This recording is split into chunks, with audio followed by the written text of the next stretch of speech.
Hi, Thomas. My name is Ryan Lamar. I'm the founder of Youth Leaders in Wealth Management. And I'm so thankful for you taking some time to talk to us today. So, you want to give us a little bit about yourself, and then we can talk about some things? Yeah, for sure. So obviously, like you said, my name's Thomas Kopelman. I am the co-founder of AllStreet Wealth. We're a financial planning firm for pretty much super high income millennial business owners. We also have some people who work in tech, have equity compensation, usually between both spouses. But that's my main role. I'm also the head of community for wealth.com, which is kind of the largest digital estate planning solution in the space for financial advisors. I'm a content creator. I have courses for personal finance. I'm launching a course on marketing for financial advisors later this year. And then also been named a top 100 advisor the last couple of years by Investopedia. That's awesome. That's a really great accomplishment. All these things that you've accomplished at such a young age, especially niching down and helping millennials specifically that have high net worths. I think that's a really cool, interesting fact. So, Yeah. why And don't you tell us honestly, a little? though, I'll just Sorry, say go real quick, ahead. honestly, it's not even necessarily high net worth. It's honestly a lot of them are like new to high income. So like Um, traditionally the people I serve would never be served by business owner or by advisors in general because they don't have the traditional $1 to $2 million of investable assets. A lot of them might be making, 500,000 to $1.5 million a year, but they put it into the business. They just have yeah. 401ks, other investments that would not be managed by an advisor. Totally. That definitely makes sense. It's definitely hard to come into a lot of income right away and know how to manage it correctly. And it seems like that's a really important need to fill for sure. Totally. So, how about you tell us a little bit about how you got started in this business? I mean, where you went to school, how you decided that this was the path that you wanted to go. I think that would be really useful. Yeah, so my story is I went and played college basketball at Minnesota State, Mankato, Division II school. They just won the national championship this year. I got hurt, basically decided I didn't really want to keep playing anymore, and I went to Butler in Indianapolis. Went there, did about 6 internships, everywhere from Eli Lilly to consulting to startups, et cetera. And I really walked away from every single one, just like not very fulfilled, and really just felt like I'm doing some project. I hand it off to somebody, never really think about it again. And being an athlete, and also before that I did a lot of training for people, both like kids with basketball and also like personal training. I really loved like the direct impact I could make on somebody's life, and I also didn't like the corporate structure. I like to be able, like, hey, I'm going to grind on this, I want to have an incentive to become really good at it, and base it how good I am at something, I can build something really great. And it basically fell into my lap, so I ended up working at a broker dealer right out of college, typical as everybody else, Project 100, call everybody you know, et cetera. And I hated it. Like, I was like, this really makes no sense. Everybody talks about how important financial planning is and how people really need help on finances. Yet my Yeah. role is to sell to every person I know. That was kind of the realization I had, is like, if this is that needed, shouldn't I be able to attract people? And so instead of calling everybody I know, going to my friends' weddings, things like that, and trying to come back with leads, I was like, what if I just educate people and grow through social media? And so I've been creating on social media, I don't know, just about 5 years now. And now my entire business has grown through social media. Yeah, that's really powerful. The power of a brand to have today to be able to market yourself in that way rather than the traditional cold calling is so crucial, I think, in the next wave of wealth management professionals over the next 20 years. And you're even seeing it now that I think the best and most successful advisors around our age are really honing in on that social media component. So I think Well, that's and really and cool. not even our age, really. I think like there's a misconception that like only young people find their advisors from social, but it's like 78% of people do not find their advisor through referrals anymore. They find him through some Wow. channel online. And I think there's a lot of advisors who fail at prospecting and fail at growing because they think of, social media as like, let me market. But really what social media is let me build a personal brand and show Yeah. people, educate them. So when they get to some pain point, they're going to want to reach out to you, right? Like, I'm not going to post some great thing about taxes and somebody be like, oh, I've never wanted to work with an advisor, but that was a great post, so I'm going to work with you. What actually happens is they follow me for a year and a half, 2 years. They all of a sudden are like, now I'm going to go launch my business. Oh, great. Now I have the pain point. I want Thomas to help me on that. And that's so different than marketing to people. 100%. Yeah, those pain points that you can kind of hone in on through separate posts on different platforms and stuff can definitely appeal to so many different people depending on the situation. And people like myself that have been following you, and then all of a sudden a pain point that I've really been experiencing can just hit right at that moment, be like, all right, well, let me talk to him, let me figure out how I can solve this. And I think that's really, really important too. Well, So and it that's makes that. sense, right? Like not everybody works with an advisor, but a lot of people are going to throughout their life. And if you think Yeah, about it, are you going to go to your friend who's been trying to make you work with them or somebody who's been trying to sell to you? Or are you going to go to the person that are like, man, they've educated me on 100 things already. I know yeah, they're a specialist in whatever I'm facing. I almost equate this to like everybody has egos, right? And I think about myself and I'm like, okay, I was going to go hire, let's say, a marketer, and it could be the same thing. Would I go hire a marketing firm that works with all businesses, or would I work yeah. with a marketing firm who specializes in financial planners that, blah, blah, blah in their 30s, right? Like, yeah, I'm going to pick this person who specializes in me and my problems because Yeah, specialists go deep, generalists go wide, right? And so that's the same thing you want to be as an advisor is somebody who's a specialist in X specific thing. 100%. Yeah, the specialization definitely can help drive that type of clientele that are specifically looking to solve that type of problem. And I think that's really important too, as well. Yeah. So a question I have that I think a lot of people are interested about today, especially coming through colleges, is the rise of artificial intelligence in the financial services industry. So how do you feel about artificial intelligence and how it's affecting wealth management? Do you feel that it's going to be more of a help than a hurt, or vice versa? I mean, totally. I really think people still want to work with people, right? I mean, there's a big Definitely. reason why, like, I'm not like I have this article that I was in on Fortune that it was basically the head writer there was like, let's compare you to Chat GPT on a financial plan.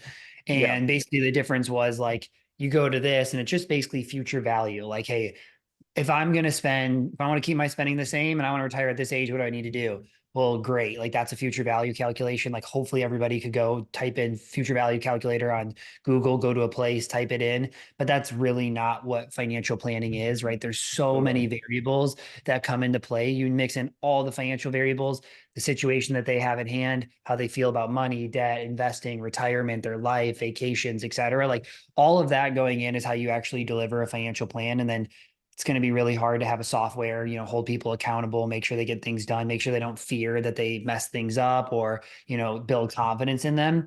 What I really view artificial intelligence being is like my full-time assistant, right? Like, hey, go schedule with this person, find times on our calendar, right? Like, hey, we have some softwares now that can read our estate plans and extract the data. So we don't have to read everything, but we know the data, we can talk through Yeah. that. I really think of it as like a tool that's going to make us more efficient. And I think at the end of the day, right, like it's going to get rid of jobs that are, kind of jobs that are I don't know if I'd say pointless or it's not high value, like the Um, assistant writing emails and just saying like reminder to get this uploaded, right? Like it can monitor that and make sure we get all the things that we need. It can schedule people, it can do a bunch of things that are going to take away like admin type work, but high value thinking I think is always still going to be valuable and going to exist and people are still always going to want to work with people. I think we equate it back to like when Betterment and all these other places were created for robo advising, right? Like, yeah. oh my gosh, advisors are going to be gone when all it did and make advisors have to be better, right? Instead of just being somebody who plugs people into portfolio, I actually have to do financial planning now. It's kind of table stakes, pay 1% for a portfolio and you could probably get close to as good with a robo advisor. Well, now I'm actually do planning because they can't do that. It's just going to Yeah. force us to be better and go deeper. Yeah, I really liked what you said about communicate. Like humans are going to want to communicate with humans. I don't think that's ever really going to change. I think that Mhm. it's also part of being an advisor or a wealth management professional is kind of being almost like accountable for your clients in a way, so that they feel You like they are for actually sure. have a person that's helping them be accountable to their goals, because one of the biggest parts is like consistency over the course of a lifetime with investing and saving, and a computer's just not going to do that for you. It will give you the right information, but it's not another human being that can look at that you can look at and like say you did what you were supposed to do. So I think that's a really And important aspect of it. if you think about that, like we don't have an information problem. Like everything that it might be quicker with AI to give you that Yeah, information, but at the end of the day, like everything a financial planner does, we learned through obviously real life and textbooks. Like it's out there. That's not really going to change. The hard part is there's all of these things out there. What is the right thing boil down to you and the next step for you to take at this time? That's what's really hard. And I don't think it'll be able to replicate. yeah, I totally agree with that for sure. Um, so another question I might have is, going through college right now, a lot of kids are trying to get internships and progress into their career, preparing for college. If they don't necessarily want to go towards like the investment banking, PE, consulting route, which is kind of a large emphasis in our recruiting, especially here at my school at Binghamton, that we spend a lot of time on. So there's a little bit less emphasis on wealth management. So what would your advice to be to kids that are interested in pursuing wealth management in college and trying to get ahead and get an edge in college? I think this one's really hard because the bigger the company, the more internships that just naturally exist because they're like, great, you'll come in, you're just going to kind of shadow and that'll be great. But like for me, I own an RIA, I have a part-time CFP, I have a full-time EA, I have an assistant. Like bringing somebody in would actually be more work than help. And so like Yeah, RIAs really aren't going to say like they're only going to do internships if they know they're going to want to hire a recent grad and it's kind of the funnel. Because in all yeah, reality, you're going to come work for 3 months and this industry takes 3 years before you even feel like I know even like 1%. Like you have to learn how yeah, to get clients and you have to learn how to create a financial plan. You have to learn every single area about finance. You have to understand the questions to ask somebody.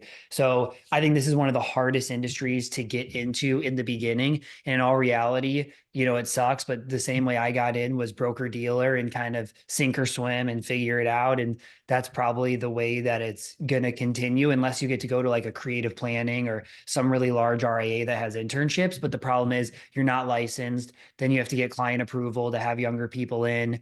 Then you can't really obviously you can't give any advice. So I think sometimes, I mean, it's just really about in college getting experience, figuring out what you do and what you don't like. And even if it's not an internship, just kind of networking with other advisors. A lot of great yeah, advisors like myself and other ones have study groups that people can come to. I know we have college kids that come to ours and get to ask questions, but I will say it's a really hard. I actually don't even know anybody who had an internship in financial planning, and that's totally okay. And getting your first job out of college is going to be the hardest one. But even if you go to the wrong place, a broker dealer that doesn't teach planning, you can still yeah, use that as having an area in the industry to get some licensing and you can go learn financial planning. And even though you might not get pushed to do it or charge fees or actually do planning, you can still do it inside of most of those businesses and then take that and say, hey, I've got a couple years under my belt, go to an RIA, get your CFP, and then either advance there or go launch your own. But there's a reason why launching your own is so popular in this industry is because there's not very many places that have the right perfect path for you. A lot of RAs are just yeah. small and they don't really want to expand beyond the lifestyle practice. Yeah, that makes a lot of sense. It's definitely difficult to with the rise of like these larger firms and then the smaller firms that don't really need to take on interns and incur that cost. That like you said, it could kind of hurt more than it can help. It's definitely difficult for kids to kind of find their places. So just a final question that I think would be useful, maybe it might be harder for kids in college to specifically get those financial planning experiences, but what are three skills that you would consider crucial to the financial planning business and wealth management that you can work on in college, even if it's not necessarily about the actual financial planning aspect of it? Yeah.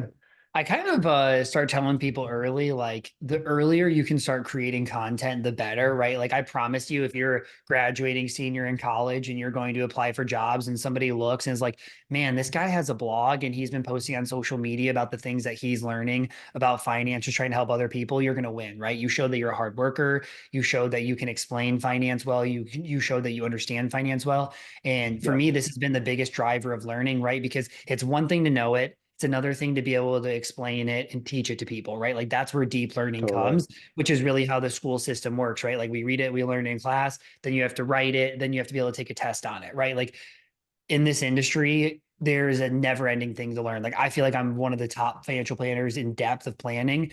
I have to learn something new for every single client that we work on. And then tax laws change. And then, state tax laws change. Yeah. And then accounts come out. And then different things for business owners change. Like, so you have to be really willing to say, like, I'm okay not knowing everything and I'm able to go figure it out. I would say the last thing that I would recommend is learning how to listen and ask good questions, right? Like I think early on, people think financial planning is like, I'm just presenting to you, I'm telling you everything, go do this, go do that. When in reality, it's taking everything that matters to them, listening well, asking deeper questions, because a lot of times what people tell you they want or what they want to do, et cetera, is really just surface level goals. And Yeah. until you really dig deep into it, it's hard to tell them what to do. But then even somebody might be like, here's what I want. And you're like, okay, tell me more about that. And you end up realizing like that's actually the opposite of what they want. They Mm. just thought that doing that was the only way to get to here or something like that. So really learning to listen and understand people and to know the difference between like when to talk and when to listen. Absolutely. I'm a huge proponent of active listening and how important that is in every aspect of life. So I really love that skill to be able to work on in college while you're waiting. And yeah, I mean, this has been great. I really appreciate it. I know a lot of the members of Youth Leaders in Wealth Management would definitely find this advice super important for their career development. So I'm very thankful for Great. you coming on today. I really appreciate you, Thomas. For sure. And Good then you luck. guys can find Thomas on LinkedIn at Thomas Kopelman, and please give him a follow. He Twitter's makes great Twitter's my Twitter main as place well. of creation as a heads up. So I'm at just T Okay. Cope on Twitter. I think I have like a little over 23,000 followers on there, and that's where all my clients come. And I post a new thread every day. For at least last 2 months, I'm doing 4 straight months of a new like blog post thread every day. Yeah. I think for most young people, like you could learn everything you need to know about financial planning from my podcast, blog, and Twitter. Yeah, absolutely. I've been following your stuff on LinkedIn, and I really love it. So I'm gonna follow you on Twitter as well. So I Cool. appreciate that. Thank you. Thanks, man. Yeah, for Thank you sure. so much for taking the time. I appreciate it. Yeah. Have a great day, man. You too. Bye bye.